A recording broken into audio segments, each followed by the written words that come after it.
Hello you! It's Em again here today, and it's another really grey, windy, horrible day, so I've got my ring light on, so I might take my glasses off if the reflection's annoying me.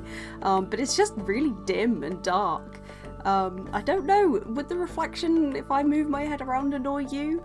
I know it would annoy me, so I may well take them off. So I'm all cozied up, and I have been inspired by, I recently saw a video by the Entropy System, who I used to follow a lot many years ago. Yeah, I'm going to take my glasses off. It's fine.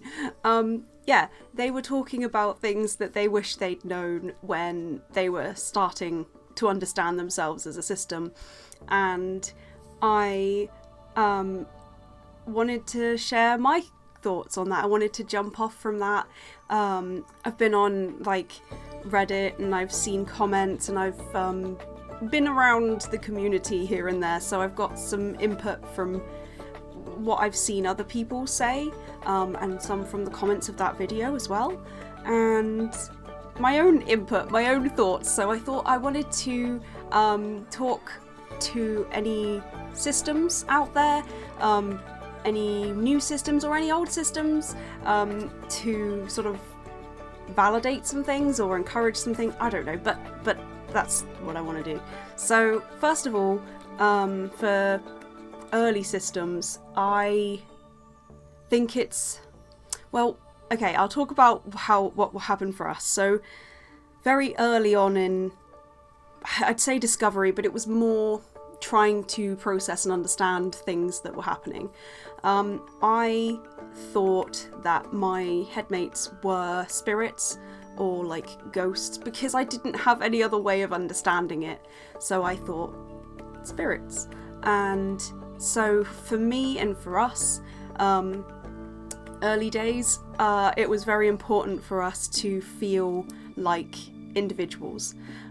So it's something I see a lot with especially like younger people, younger systems. That's young in age, not newly discovered. You know what I mean? Younger people, that it's, I think, a time in your life where things aren't settled and maybe you're not in a really good place with family understanding or people understanding or getting it, or even you understanding. Like, again, I didn't know that DID was a thing, so I thought must be spirits.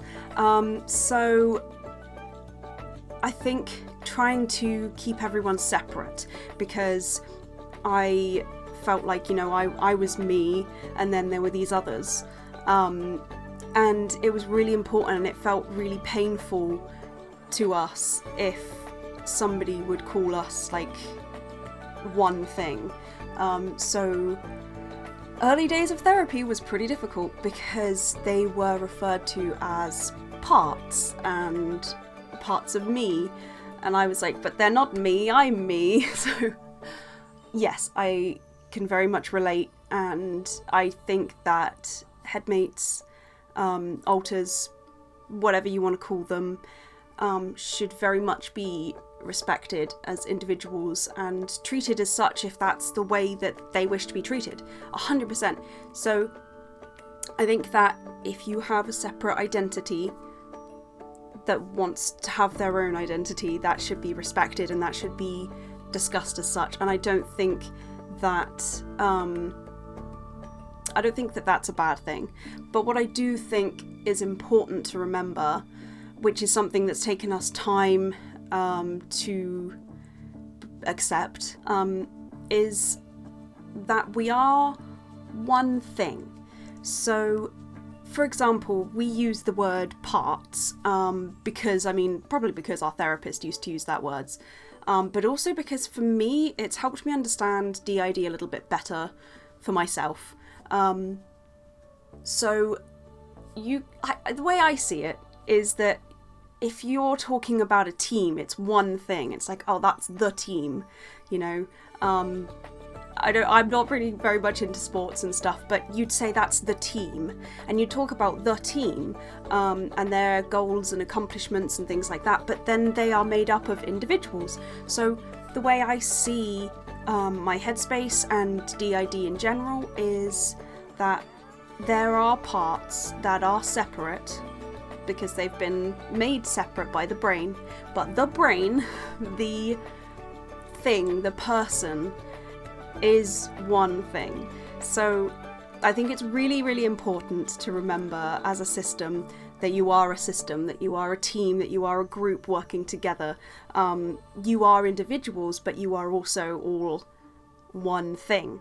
Not to say that you're one person, although I may well say that, but it's sort of with nuance. Like, you are one person with lots of parts that have separated. So you can be both. Even if that feels really uncomfortable and insulting and painful, sometimes going towards the difficult thing can be helpful. It again is 100% not to invalidate their individuality, because that is true, but both things can be true. So you are one with lots of parts. That's not to say it's the same as the way when people try to relate, they'll say, oh, well, I'm different around my mum and I'm different around my co-workers. That's not the same thing. So the reason that that's been helpful for me is because DID, from my experience, isn't just separate headmates, separate identities.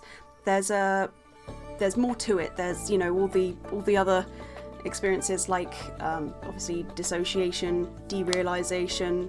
Oh, my finger clicked.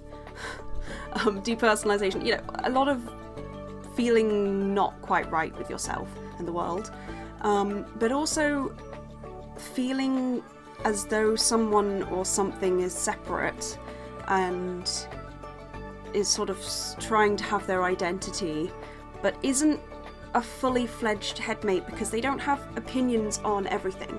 They don't have thoughts and feelings and developed like favourite colours or interests or hobbies and things like that. They're more a specific function.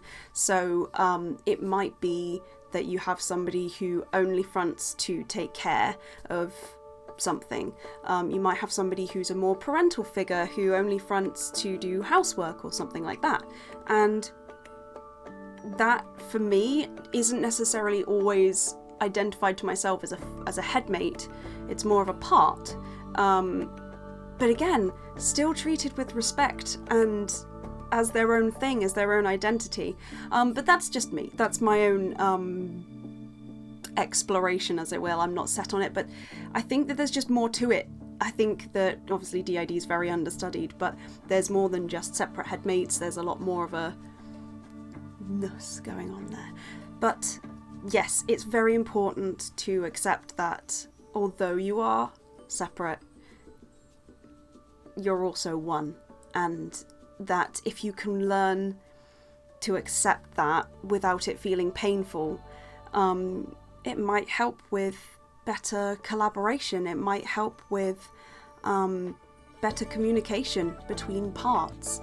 I know that especially for us early on, some of my headmates were more hostile and difficult to communicate with.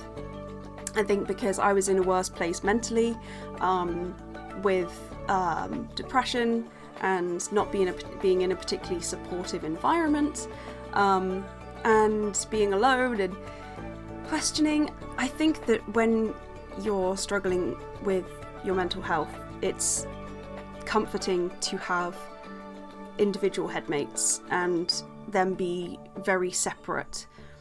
But it's also comforting if we can learn to have them as a team and work with them. So even if somebody is being mean and horrible and toxic, it's really important that we empathise with that part, with that headmate, with that personality, to try and understand why and what's going on for them, where they're coming from.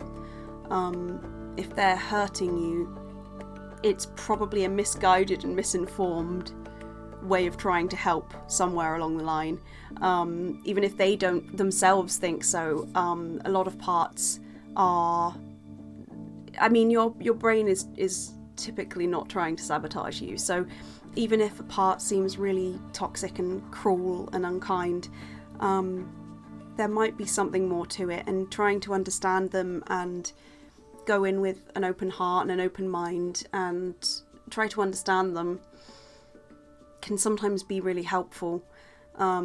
It's totally okay to be upset and hurt by them, but also trying to see where they're coming from and where that hurt is coming from, and maybe it's to do with trauma.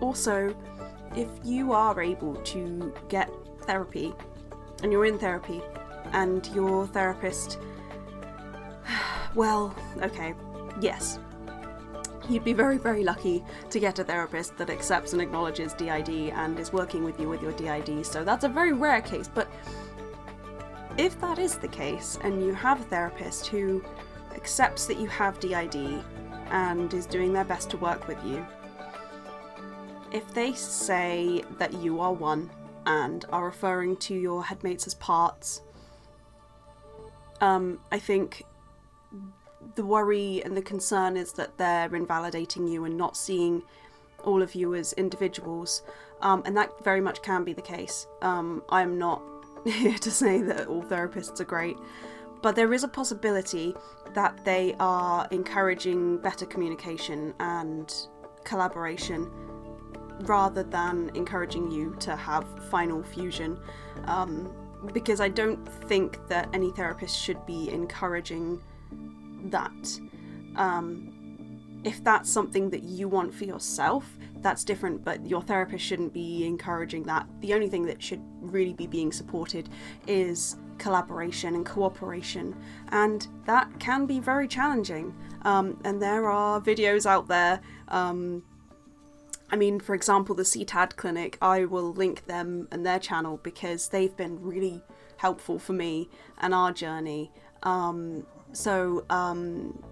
Yeah, if therapists are talking to you in that way, it doesn't necessarily mean that they don't see your individualities. I just hope that can help maybe a little bit.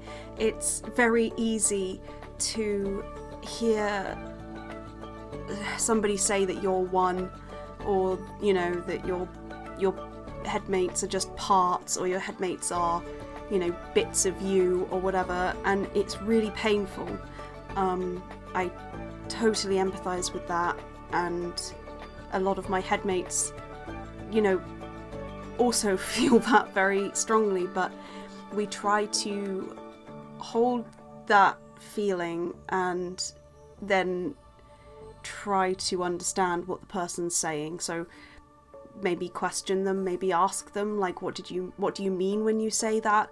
But I know that when we feel something very strongly, we feel hurt and maybe invalidated, it's very difficult for us to keep listening to that person, you know, and I think that could be a worry for anybody, that they then stop listening to maybe some advice that could be helpful because we're feeling really hurt. So I do think that headmates should be validated.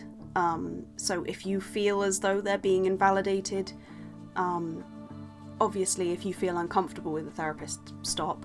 But then again, no, because it's really important with therapy to go towards discomfort sometimes.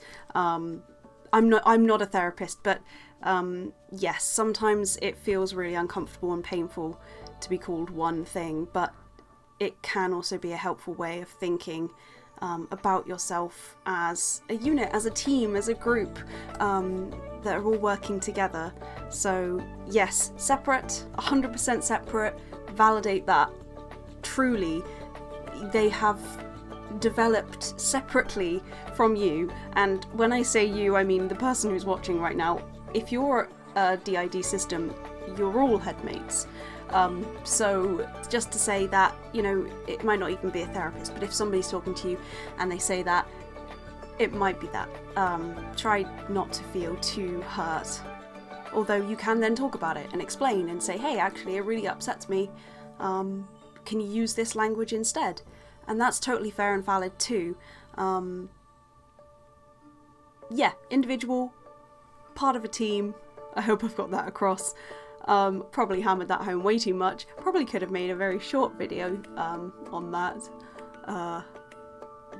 But welcome to my channel. So that's been my first and main thing that I've wanted to share as something that I wish somebody had talked to me about when I was early on, younger us. I have quite a few more points that I want to discuss, but I do tend to ramble on a bit. I think I will probably save those for a different video, so that it's not, you know, you having to sit and listen to me yabber on for too long. I like to keep these a little bit shorter. But yeah, thank you so much for watching. I really appreciate it. I really hope your day is a little bit less grey than this one. But yeah, I shall see you in the next video. Thank you so much for watching. Stay hydrated, take your pills, all that good stuff. Look after yourself. Thank you so much. Okay, I shall see you next time. Bye bye!